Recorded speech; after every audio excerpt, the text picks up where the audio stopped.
comprehensive land usage plan. If it permits, go for it. Most of the time, these people are trying to do a shortcut. In the sense they're trying to short the system by saying, we can make it profitable.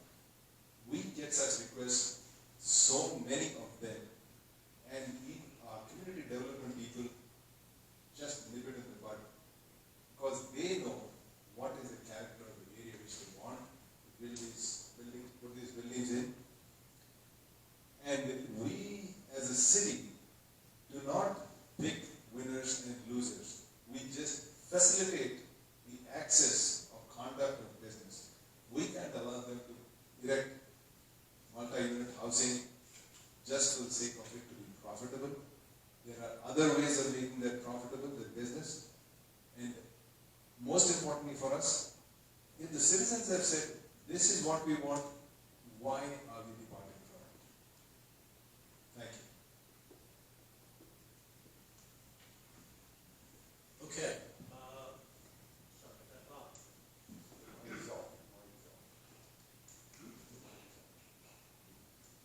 Sorry. Since water always seeks its lowest level, if you're reelected, will you seek to adjust the storm water fee schedule for all properties and base it on elevation? The highest elevation pays the most, the lowest elevation pays the least, since they already get the gift that keeps on giving, also known as stormwater. I knew it's a very touchy question, especially when Tom asked it. So I got to be very careful. So I asked ChatGPT, what is the best way to do this? They said 99% of all the counties or cities do it on runoff volume of water based on ELUs, impervious and impervious system. The only exception is Tampa. Tampa uses the elevation criteria just to give credits to people who wanted to say we are at the lower level and they are at the receiving end. Those are the kind of mitigating factors are adjudicated based on the elevation. So I think personally for our city, as I said, if I want to introduce complexity into our city machinery, I personally would not like it, primarily because I do not want to grow the town. Every time we have these complexities coming in, we always find new staff there. Thank you very much.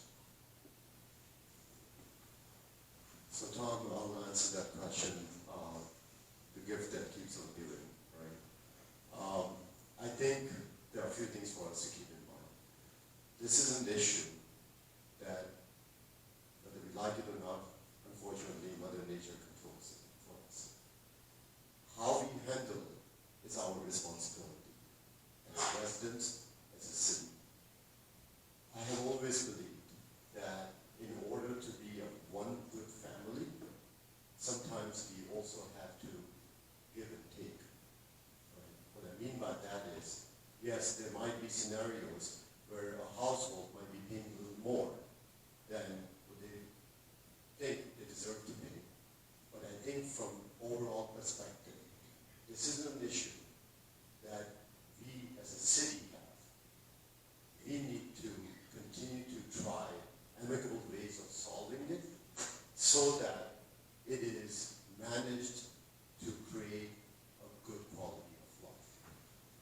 It is an issue that I think the city in recent years has started to address, because over the, we are almost 20 years old, but I don't think we have started to address this issue until recently, a few years ago.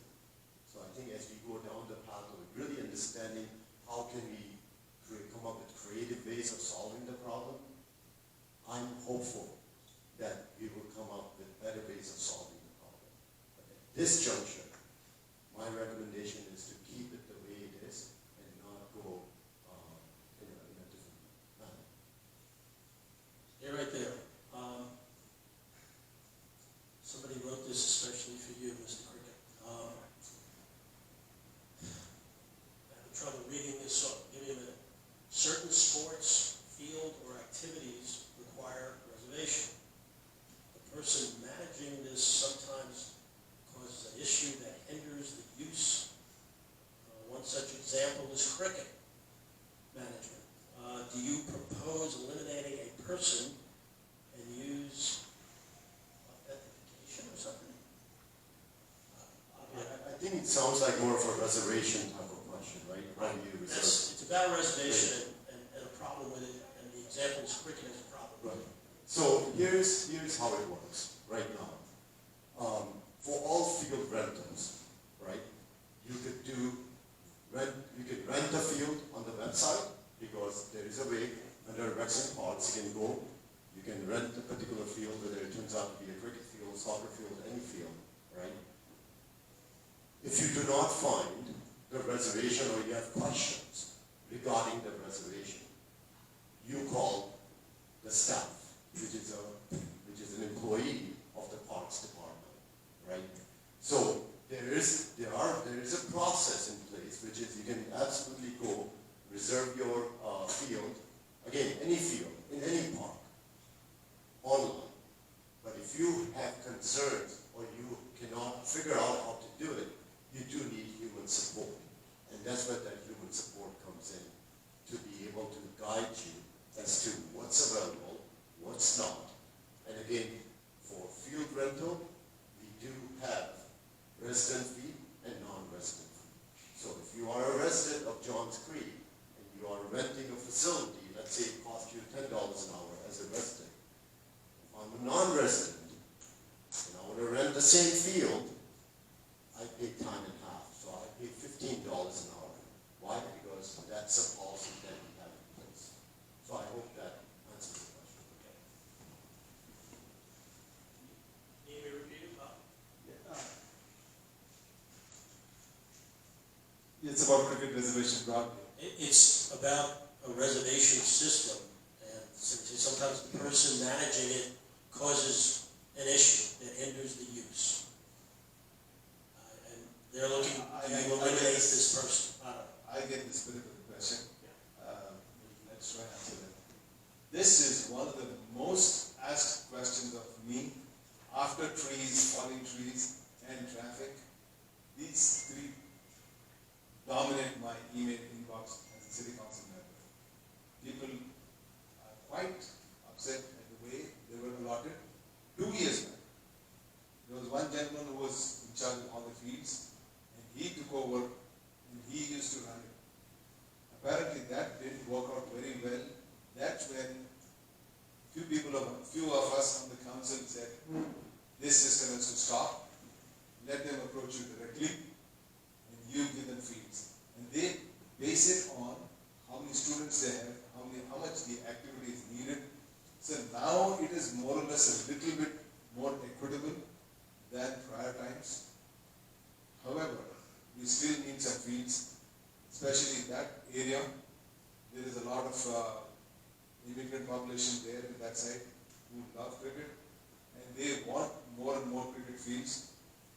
So therefore, by the way, we have space. Collie Creek is just 40% of it.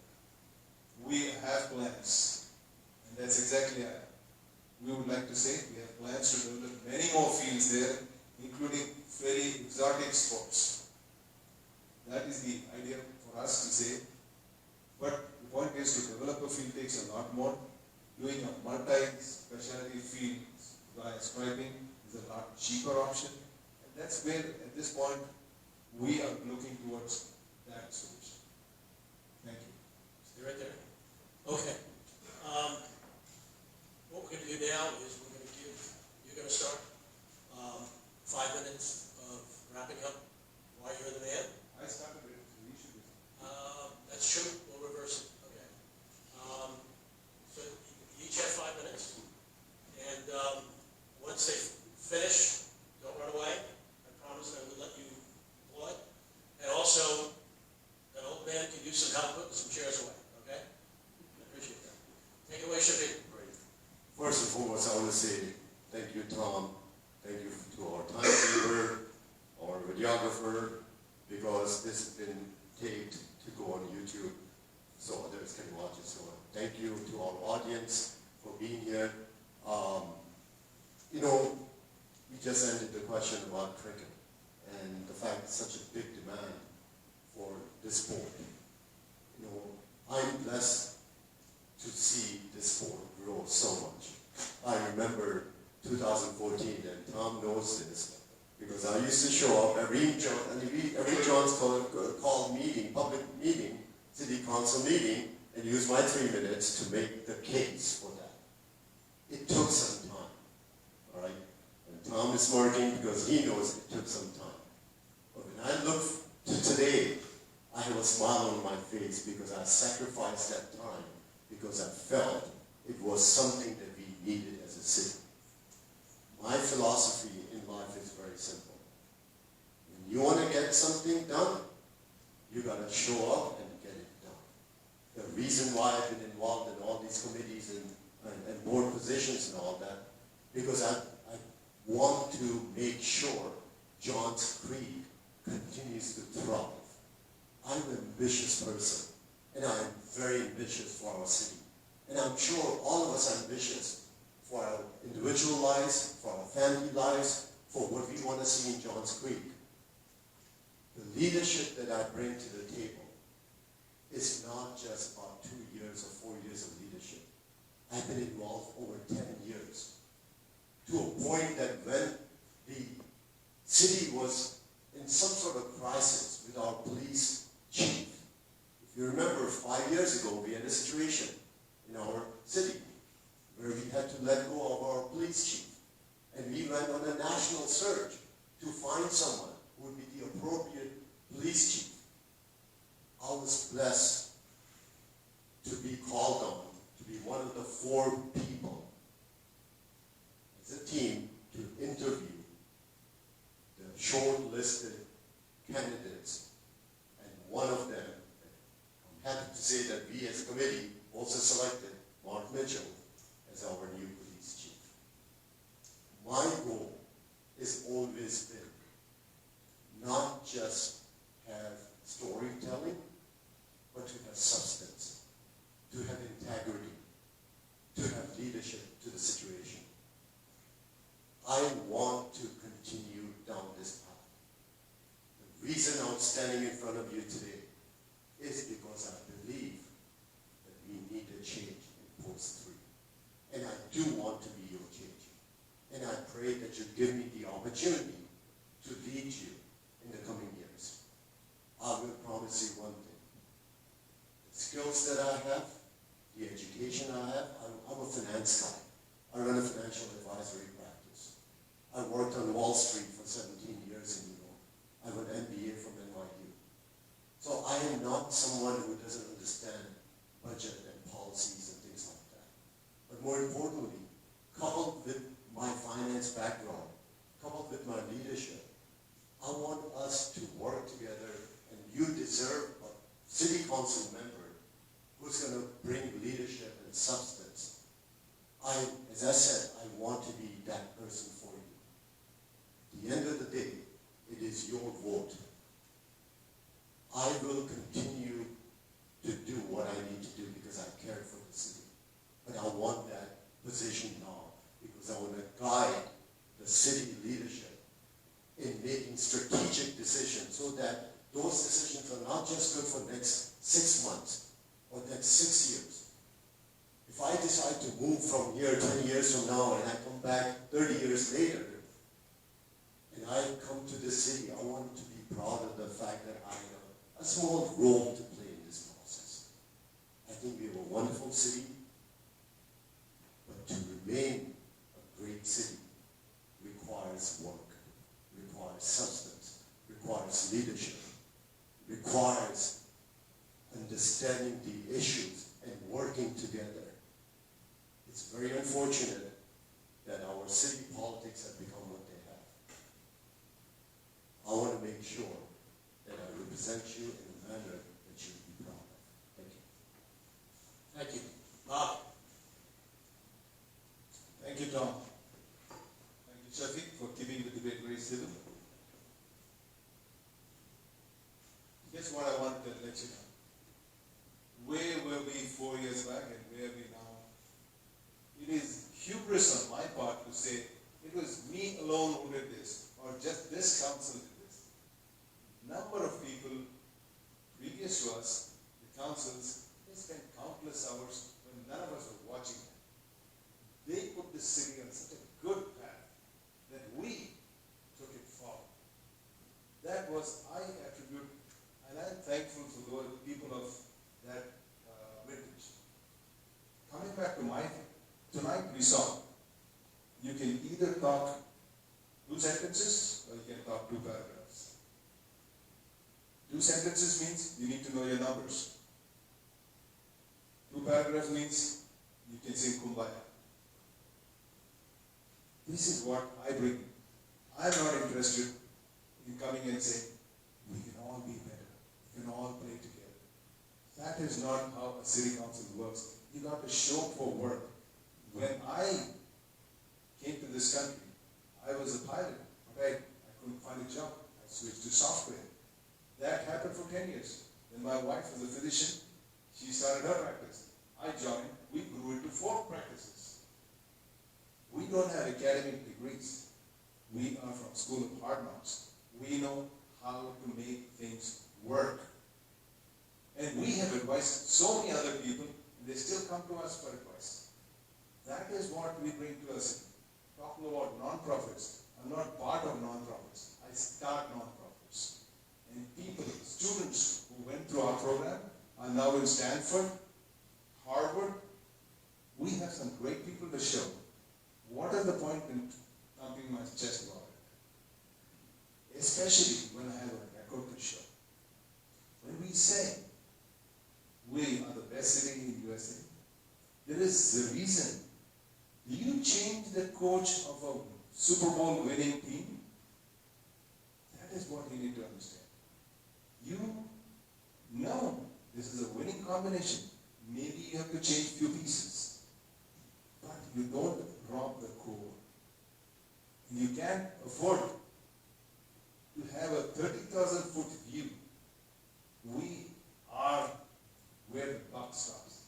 If tomorrow the city goes down the wrong path, entirely our fault. If city is doing well, thank you for the congratulations. We look forward to it. But we do not have the chance or the luxury of saying, hey, we'll be ambitious. We can't talk generalities. That is where I have a problem. I cannot afford. I have to read the budget. I have to see if there are $110 million worth of unfinished projects. Should I start new projects?